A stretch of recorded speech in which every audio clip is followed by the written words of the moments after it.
Hi, this is Welcome to Self, and I'm your host, Dr. Hayley D. Quinn, the anti-burnout business coach. I'm a speaker, author, former clinical psychologist, and late identified ADHDer.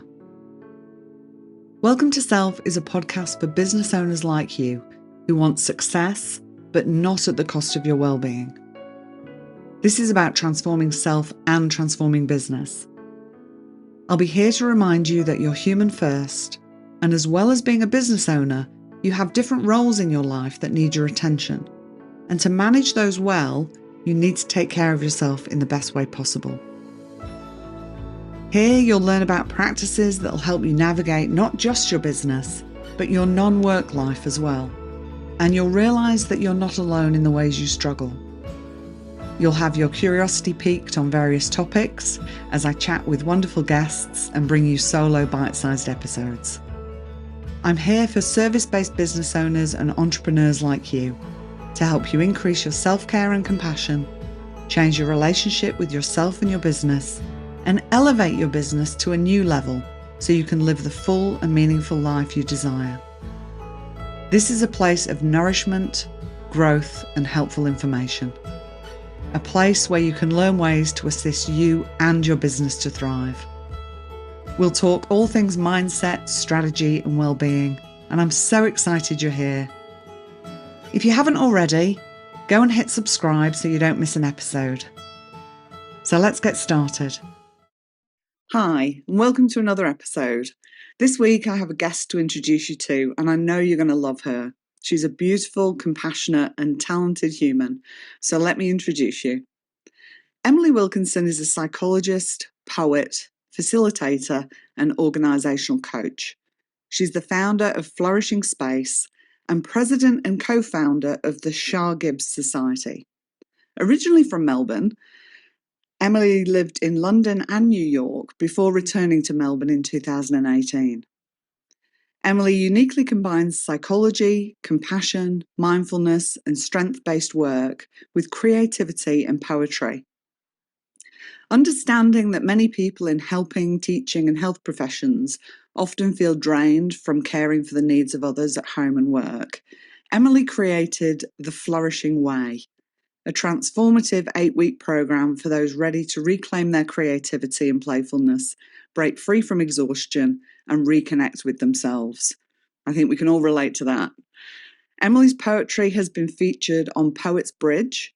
She's read at the New York City Poetry Festival. Very cool. She was a winner of the 2018 Brooklyn Poets Yorp Poem of the Year Award and received a Pushcart Prize nomination for her poem in 2019.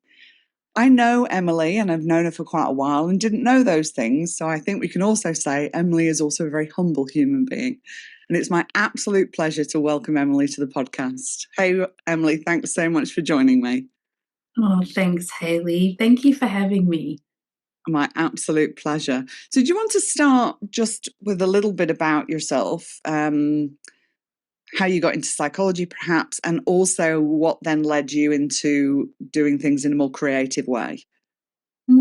Yeah, absolutely. So I actually studied psychology almost straight out of school in the beginning, my undergraduate degree. I did a year of occupational therapy before that and switched over to psychology. Did my undergraduate degree then, and then did some travel after that. That's how when I wound up living in London and lived there for 7 years. And it wasn't until I came home again that I took up psychology, and creative writing and English literature were kind of all in there too. So that was part of my studies and more of a, I don't know, almost like a side interest. In the meantime, while I was in London, I was working in HR, and it kind of fitted quite well with the psychology training that I'd done. And then when I returned to Melbourne and started studying psychology again, was really happy to be able to do that kind of clinical training. And eventually to cut a long story short, sometime after that, me and my family, we had the opportunity to move to New York. So that's how that came about. It was actually because of my husband's work, and interestingly, I wasn't able to practice as a psychologist while I was in New York. So Right. it was an interesting opportunity. I wound up connecting with an organization called Brooklyn Poets, and it was just incredible. Did a lot of poetry workshops and had an open mic night, which is probably something I wouldn't have even dreamed of doing before, but something about being there and being part of that community, which was such a beautiful, supportive, forward-thinking Mm. community, such a group of like-minded people. That something about that, the Yeah. magic of that led to me plucking up the courage, I guess, to do the open mic readings. And one friend over there really encouraged me to try that. So I'm forever grateful to her for that. Yeah. Oh, that's I amazing.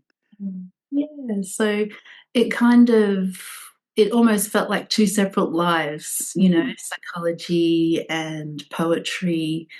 And what's been really lovely in recent years is thinking about ways to bring those things together. Yeah.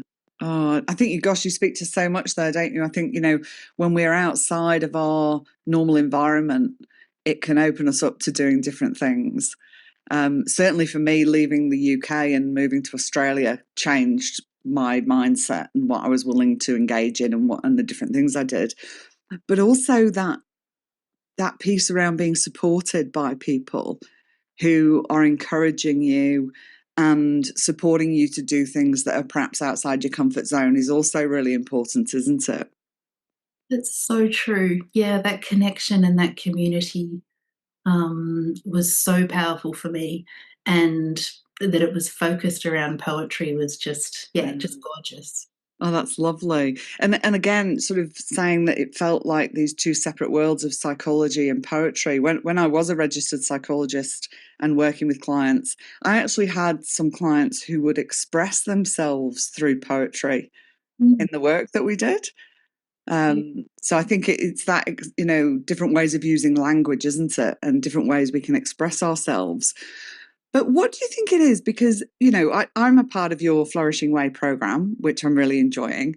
And I know when we introduced ourselves at the beginning, I had sort of said, I never used to think of myself as creative. And over the years, I realized I am very creative. I just can't draw well. And that I heard that come from a lot of the other women in the group as well, that there seems to be this misconception of what creativity is. So what have you experienced with people? What do you think kind of gets in the way of people either recognizing their creativity or being willing to engage in it?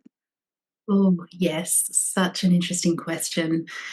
And there's so much to it, I think. And a lot of what you're saying around, well, I learned at some point or got the message or told myself that I'm not creative. And it could just be a small thing that happened, or it could be a big thing, like a common message that people will say is, oh, I had an art teacher and they didn't Mm, like my work.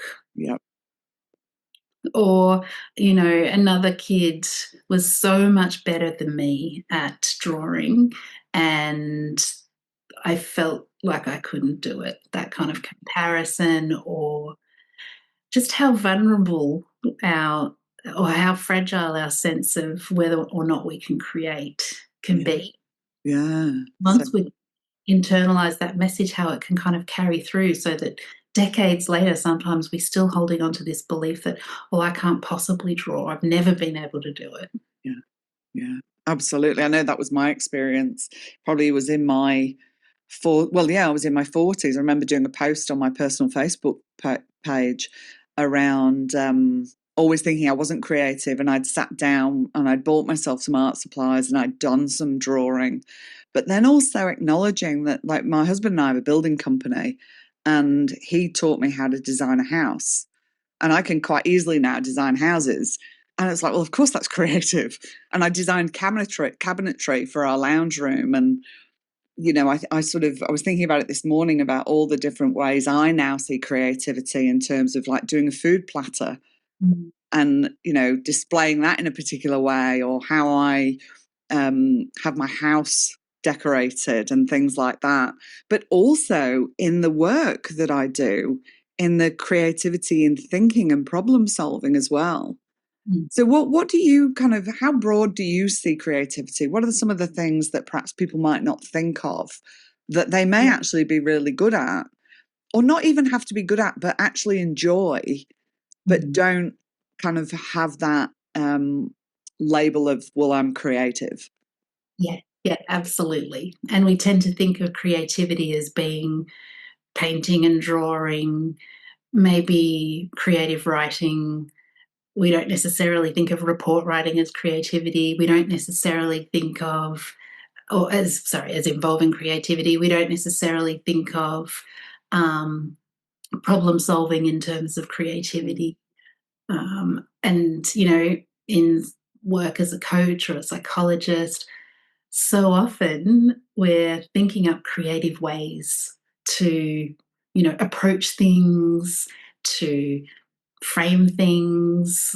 Some therapeutic approaches actually really delve into playful aspects, like schema therapy really kind of, there's role play and there's all sorts of things that we don't necessarily think of as being creative. We might even have this message of, oh, I'm not creative, and yet do these types of things. Yeah. So interesting. And even, our choice of what we, might sound quite minor, but our choice of what we put on in the morning, like our clothes, there's an element of creativity going on there.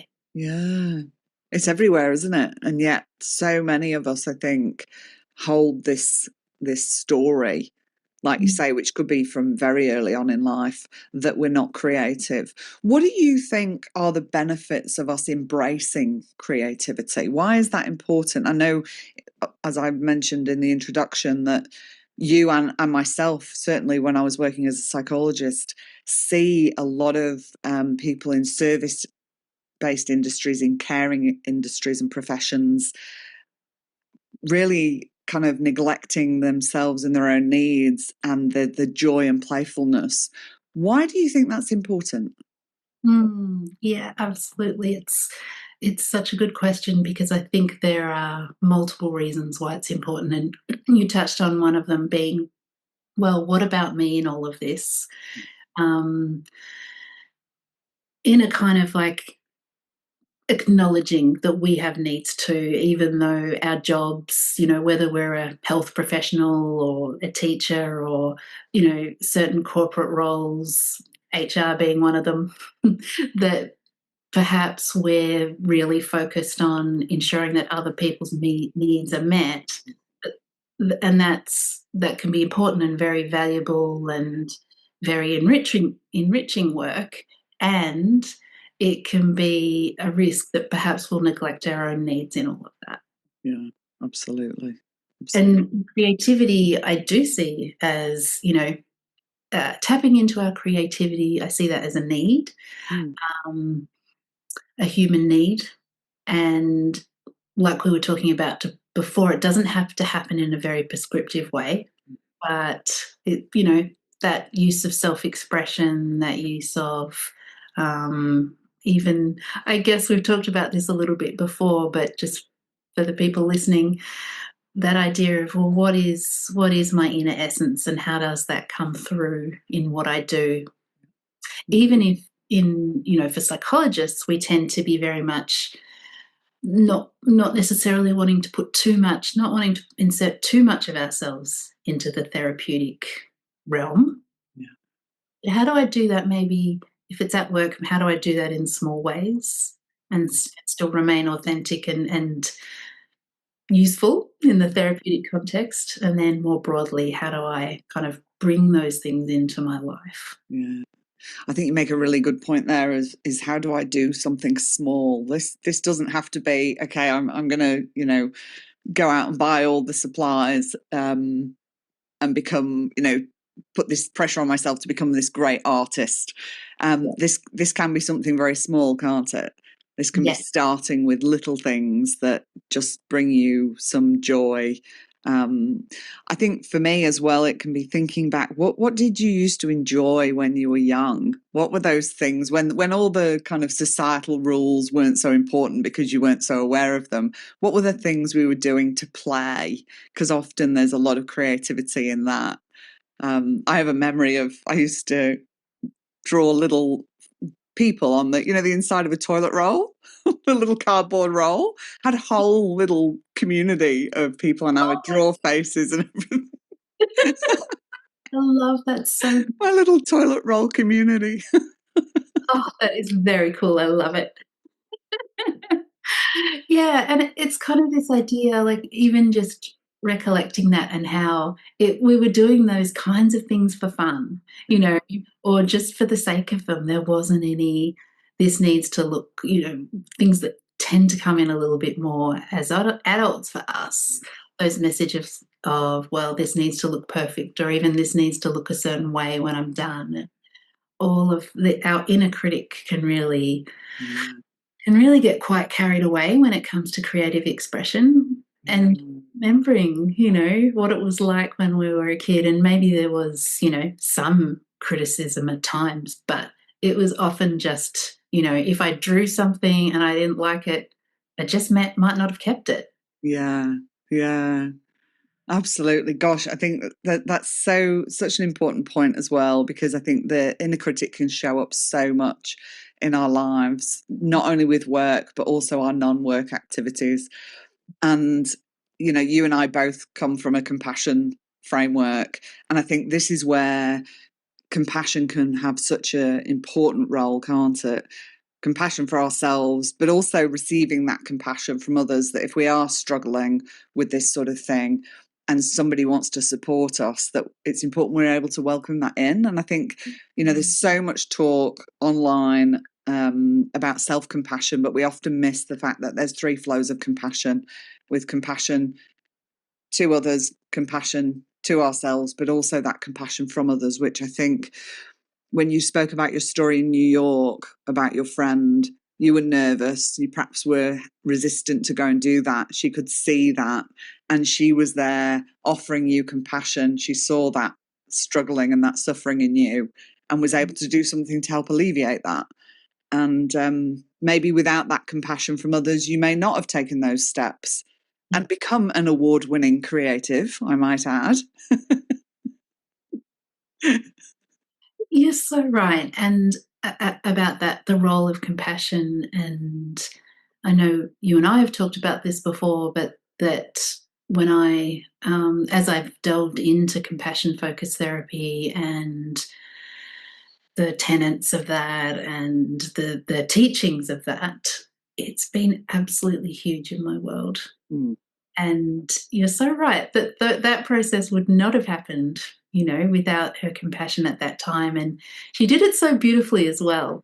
She just did it very lightly, which was so helpful at the time. She just kind of encouraged me with a light-hearted, playful kind of approach, yeah, which in fact I think is really helpful when it comes to creativity, that we can try and hold things a little bit lightly. That can help, I think, with the inner critic as well, and with our, often our desire for perfection, whatever that might mean for us.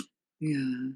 So, what are some of the ways that you incorporate creativity into your life, into your day? Because I'm assuming you aren't of the thought that creativity is for another time. Now you're doing this, creativity is for over here.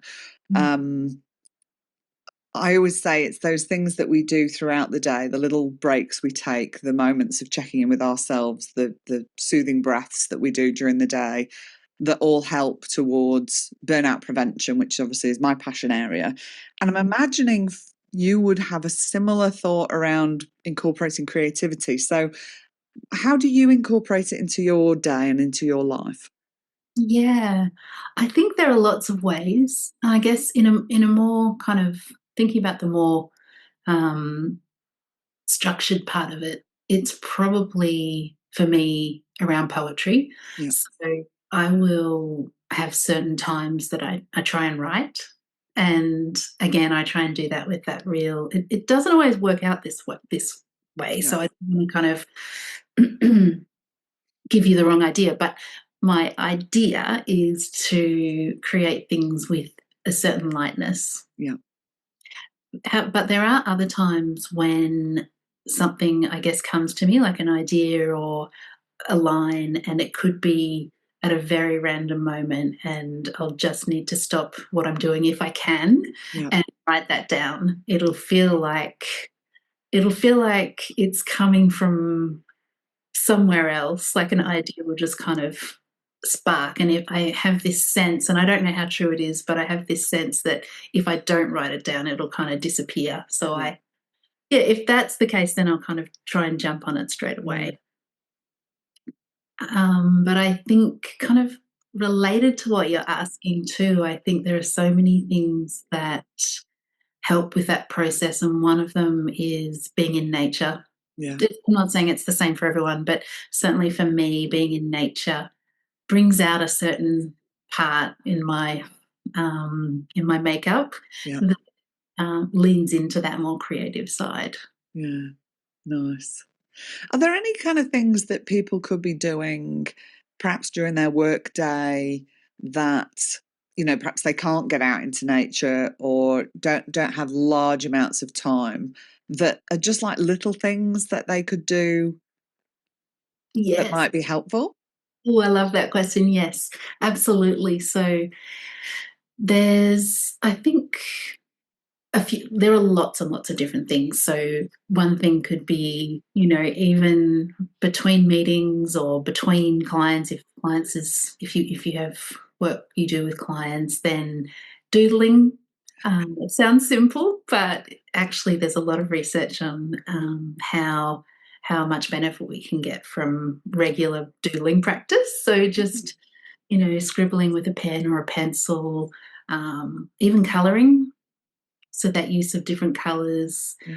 um, there is a creative aspect to that, that's kind of, which colors we choose, and there can be a mindful aspect to it as well.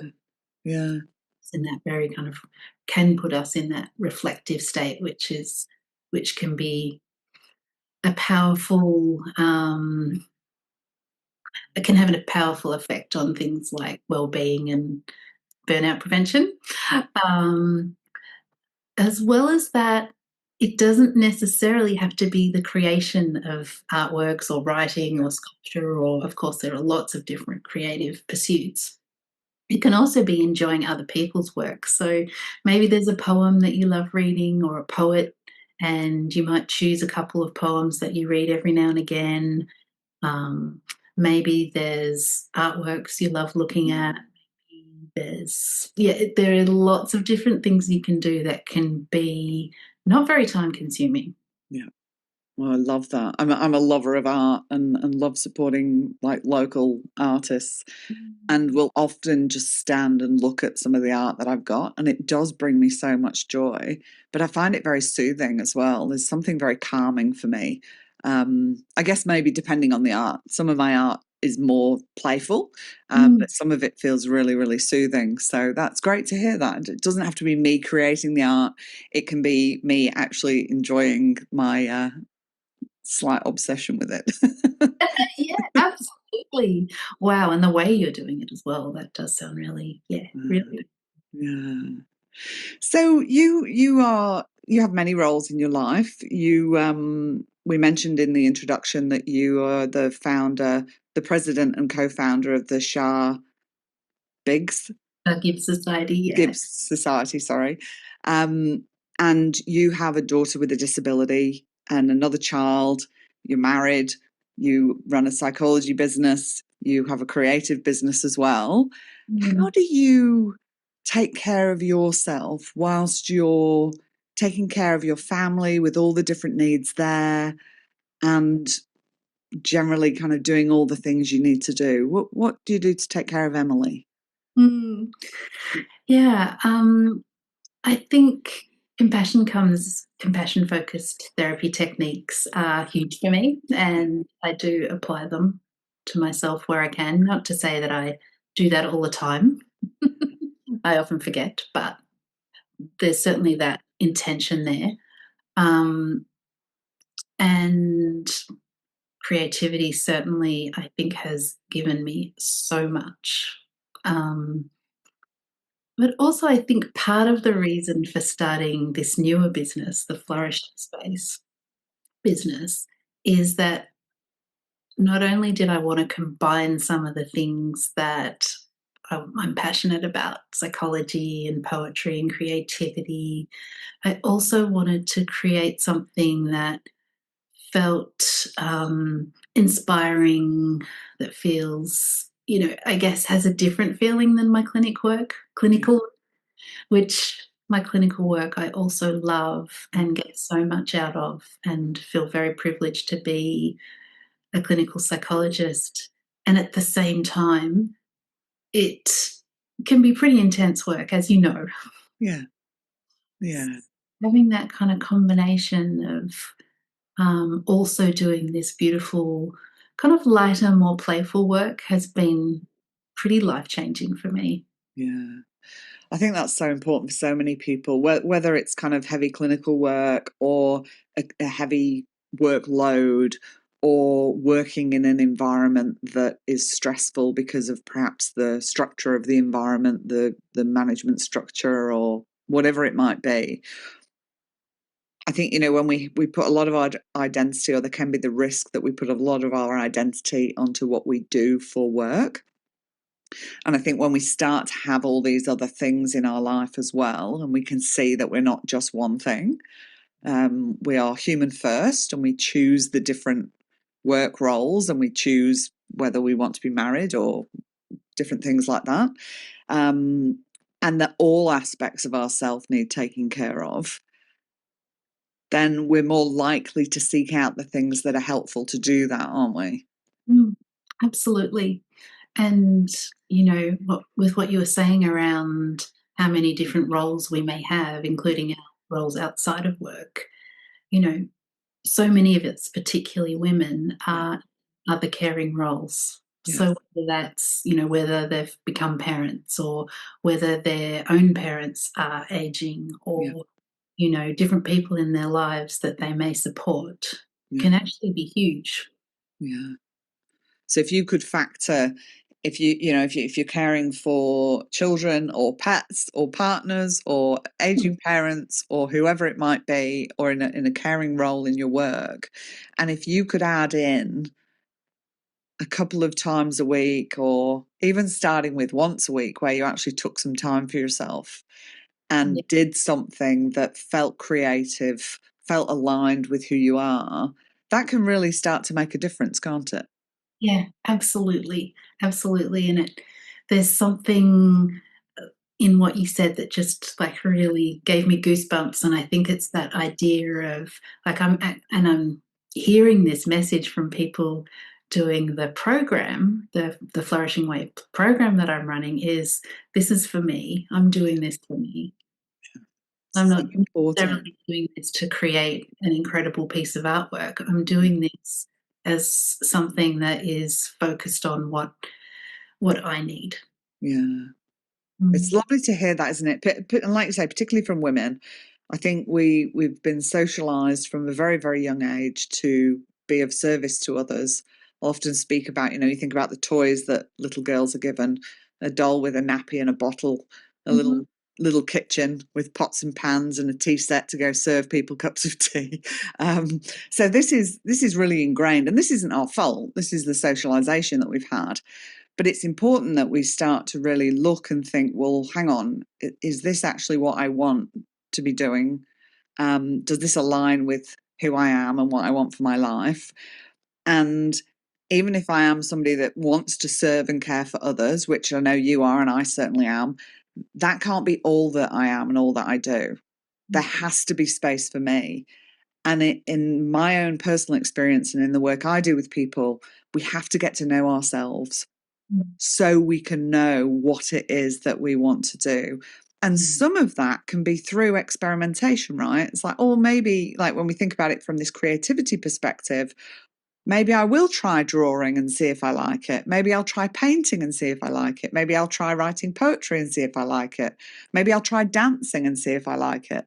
It's that sort of stuff, isn't it? Of like, you might not even know because perhaps you got early messaging of, well, you're not creative, so don't bother. Or perhaps you grew up in a family that didn't respect the arts. And let's face it, we live in a capitalist society that doesn't really respect the arts. So it's almost a rebellion as well, isn't it, to take time to be creative? I think so. And it's interesting because I think there are some paradoxes there as well that, being creative also isn't necessarily an easy path. It's Yeah. not, um, you know, it can be really tough and it can be hard to sit with the discomfort of, for example, not knowing how something's going to pan out. I'm starting to write a poem. I don't know what it's going to be like. I keep, I'm kind of having to push through that, or Yeah. maybe not push through, maybe reassure myself, maybe some self-soothing messages that Yeah. it's that this part of it is hard. And I think another kind of paradox around it is it's something that I'm doing for myself, and yet creating beautiful things in the world or meaningful things in the world is a very generous act. It's Yeah. not it's not, I think there's some myths around um, being an artist that are kind of along the lines of, oh, it's self-indulgent or it's selfish or it's, I don't know, self-aggrandizing even. Gosh, and yeah, I'll often say this: imagine a world with no art, no music. Mm. Like, oh, Right, I exactly. Like, mean, how could that be human? exactly. It's I will often comment to artists, thank you for sharing your work, because Mm. it just brings, for me personally, it brings me so much joy. I love art, and I guess part of me has this desire of like, oh, wouldn't it be wonderful to be able to paint so beautifully? I'm very privileged to have a wonderful view, and sometimes the sunsets are spectacular, and I can see it in my Mm. mind's eye. And I can look at it and I can see all the colours. And it's almost like I think I have an artist's eye, but I don't have an artist's hand.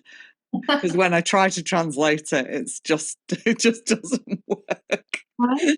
And then I was having this conversation with someone else the other day actually, that we forget, I think, sometimes when we try and, I don't know, draw or paint and we haven't done it for a long time, or it's just not something we do all the time. We have these expectations that we're gonna be able to create it exactly how our mind sees it, But and it's really not fair on ourselves. no, very unrealistic. Yeah. Yeah. I mean, the world's greatest artists struggle with that, Yeah, with, you know, it not necessarily looking exactly how they imagined at times. And yet here we are. I, may not have picked up a paintbrush for 15 years, and I have this expectation, even though I never did paint in the way that met my expectation. I haven't the expectation still sitting there that, oh, this is going to look exactly as I see it, like as it looks out the window, yeah, even though it's not something I practice. yeah. And I know for me, as much as part of me would love to be really good at that, I know that it's not something that I want to spend time Right. doing the practice. I Yeah. would rather appreciate other people's art. Exactly, and that's so beautiful, like, that's that intentional Yeah, thing that, no, it's not because I don't have the capacity to do, like, it's not because I am incapable of learning how to do that, it's because I've made different choices and yeah, this prioritized. yeah. That doesn't mean I can't dabble. Yeah. Yeah. And I think this links well to business as well, isn't it? That when we're either starting off completely, if you're a startup business, or if you've been in business and you're perhaps evolving into something new, or you just come up with a new idea that you want to try, and you sort of talked about that, having these new ideas and writing them down, is remembering to bring that compassion piece. Because when Mhm. it is new, can we have that beginner's mind? Get curious about what's happening, lower the expectations on ourselves. And I know I can struggle with that. I know I have very high expectations on myself, and to the point that I never used to try to do things, because if I wasn't going to do it really well first time, I was Mm. not interested. And now I look and think, well, that's so unrealistic and so unfair on Mm. myself. But now it's lowering those expectations of, okay, this is going to take some time to learn. This is going to take some practice. This is going to be about making mistakes, seeing why it didn't work, trying it a different way. And I think that can go for whether that's creative or if that's us in business. And that Yeah. compassion piece is so important. Like, go gently with yourself and give yourself some grace and space and time to learn the new things, to experiment with what you want to do and what you don't. Like I say, I would love to be able to paint really well, but I don't want to spend time doing the hours it would take to learn to be a good painter. I'm not interested enough in that. I'd rather go to an art gallery or go to an art exhibition and enjoy somebody else's art and then buy somebody else's art and support them. Absolutely, and that you're dabbling as well. Yeah. You're not letting that, um, get in the way of you trying things. So Yeah. drawing and creative writing, you're Yeah. s well, I guess writing is, actually a big part of your world. Yeah, yeah, I love that. And when I look back, I realize that has been a big part of my world since I was very little. Mm. And then I lost touch with it for a while. Mm. And now it's become a part of my, not just my work, it's become part of my work, and my broader life. Because like you, I'll have stuff just come and I either voice note it or quickly write it down or something. So I think, as again, is, for people listening, thinking about what used to be in your life that's now missing, that Yeah. you can bring back and experiment with it again. And maybe you won't enjoy it anymore, but maybe you will. Yeah, Maybe yeah. you'll reconnect with a part of you that is long forgotten as well. Yes, absolutely. That real kind of feeling of reclaiming something. Yeah, 'Cause we tend to leave certain parts of ourselves kind of just untapped. yeah. So what was it that kind of you wanted to kind of combine your psychology, and you mentioned poetry, but I think the Flourishing Way isn't just about poetry, is it? I mean, this is Right. a broader kind of program. What was it that brought that to life now, do you think? Yeah. I guess I've been back in Australia, with my family since 2018, um, doing my clinical work and doing all the life things. And just had this long-term sense that things felt very separate, and that's okay, that can be okay. But I guess what started to develop was a sense that I really want to bring some things together, and I have some concerns about the way in the health industry so many people, and I know you certainly share this concern, not just in the health industry but more broadly, but so many people burn out or Yeah, experience things like compassion fatigue. And I guess really started thinking deeply about some of the reasons behind that. And, coming from a very similar framework with compassion focused therapy, yeah, that's been a big part of what has been powerful for helping me through those types of challenges. yeah, I also think that there are some real kind of systemic problems that exist in the healthcare industry and in various other industries as well, yeah, around us feeling like we have to be everything to everyone, but not being able to bring ourselves into the picture. yeah, yeah, And that kind of, bit abstract what I'm saying, but it kind of connected for me a lot with, okay, well, maybe that's part of the reason why I felt like I've had to keep my creative life and my psychology work so separate, mm, and my personal life. And of course, there are still things that I would want to continue to keep yeah, private or separate or whatever. and may not be appropriate things to like raise in the therapy room, but how do we bring more of ourselves into our work has been a big Yeah. question for me. Yeah.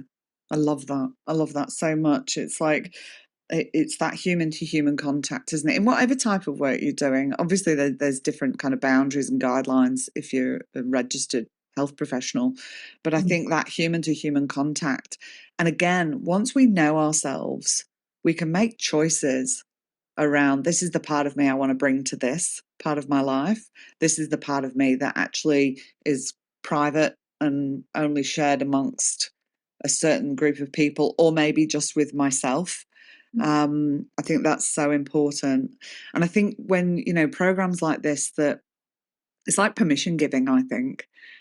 yeah. It's like these kind of programs like the one you're running are giving people permission to do things a different way, to honor themselves, to step up and say, actually, I matter as well.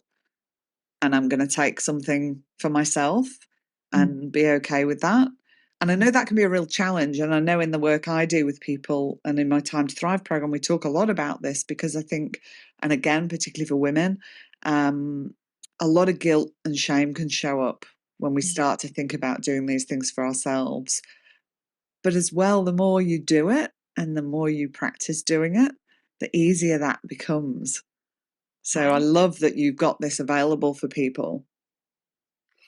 Yeah, yeah, that's one of the huge, I love the way you put that, permission giving, and that's one of the huge elements, I think, or components of the program, that it's okay to be you, it's okay to express, certain parts of yourself that, Yeah, you may not have tapped into for years yeah, or yeah, then, and that can be a really powerful message. And it's yeah, okay to do this program even though it's not, um, like a CPD, or sorry, some kind of professional development that yeah, provides you with a certification to practice XYZ therapy. It's okay to do this. Like, yeah. this matters too.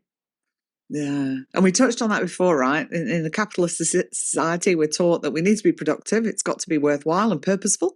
Um, and I think we need to reframe, well, what does worthwhile and purposeful mean?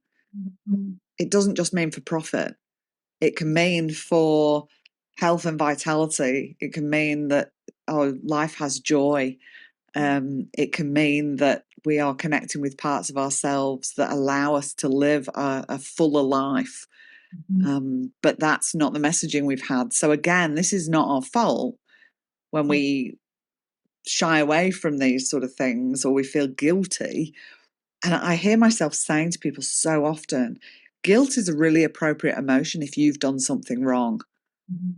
Choosing yourself, taking care of your needs, deciding to sit down and draw a picture or write a poem, you have done nothing wrong. There is no need to feel guilty. And yet it seems to be this default that if I'm not being productive, if I'm not making money, um, or doing something to take care of somebody else so they can be making money, then I'm not purposeful or worthwhile. And I just think we have to change this. It's toxic. It's awful. Yeah, absolutely. It's so toxic. And it's interesting because artists experience similar messaging. Even full-time artists Mhm. will talk about getting these messages around, okay, I realize you're an artist, but how do you earn your money? Like, what's your side? What's your main job? Yeah, it's like, Yeah. yeah. Oh my gosh. My gosh. So Yeah. you're here to help change that and let people know that actually you can just do this because you want to, and Yes. that it's going to have so many benefits. You talked about, benefits to well-being, and in your program you talk more to some of the things that are beneficial in taking time for this. And I just love that you're offering this into the world, and you're so the person to do it. I mean, you are so passionate about creativity. You're such a creative person, but you're also such a beautiful, compassionate human being. And you hold space so beautifully for people. So I'm glad it's out there, and I'm glad it's you that's doing it. Um, So I'd love to ask you the question that I ask all my guests, and I'm always curious about what people say on this one, is if you had the opportunity to meet your 80-year-old self today, what do you think she would say to you? I have a sense that she would say to me, keep going.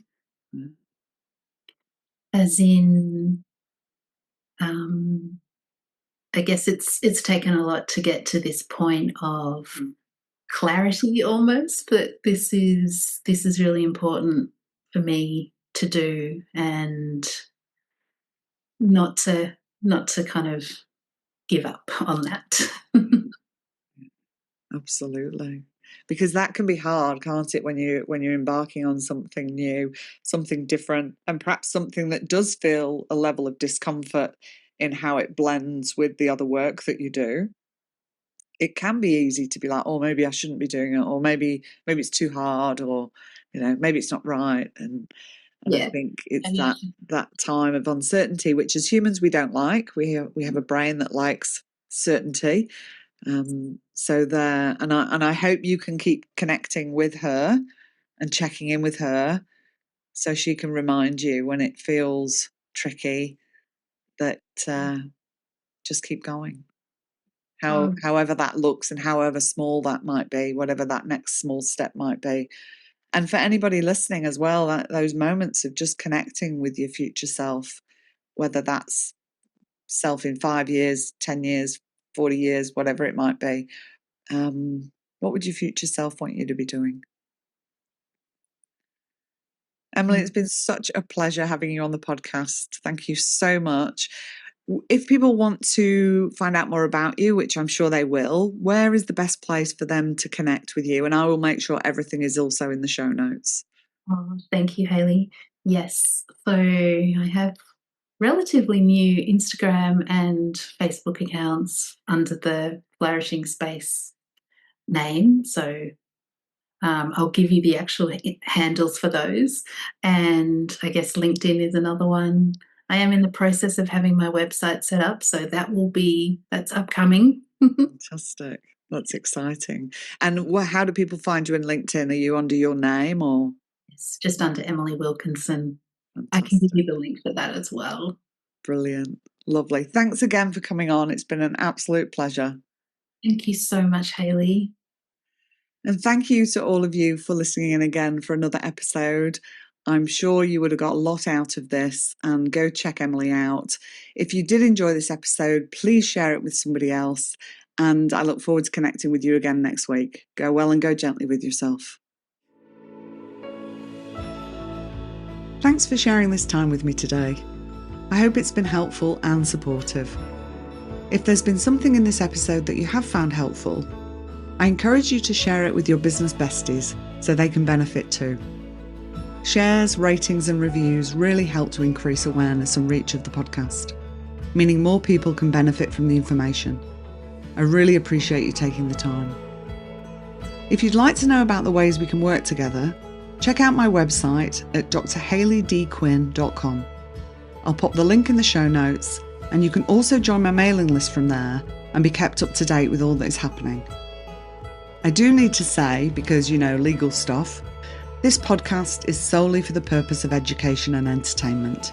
This podcast is not intended as a substitute for individual advice or advice of health professionals or other qualified professionals. Okay, now we've got that formal stuff out of the way. I love hearing from listeners, so don't be shy. Reach out and let me know your thoughts on the episode, or what else you'd like to hear about. I wish you well in your relationship with yourself and your business, and may you go well and go gently. And remember, if you thrive, your business will too.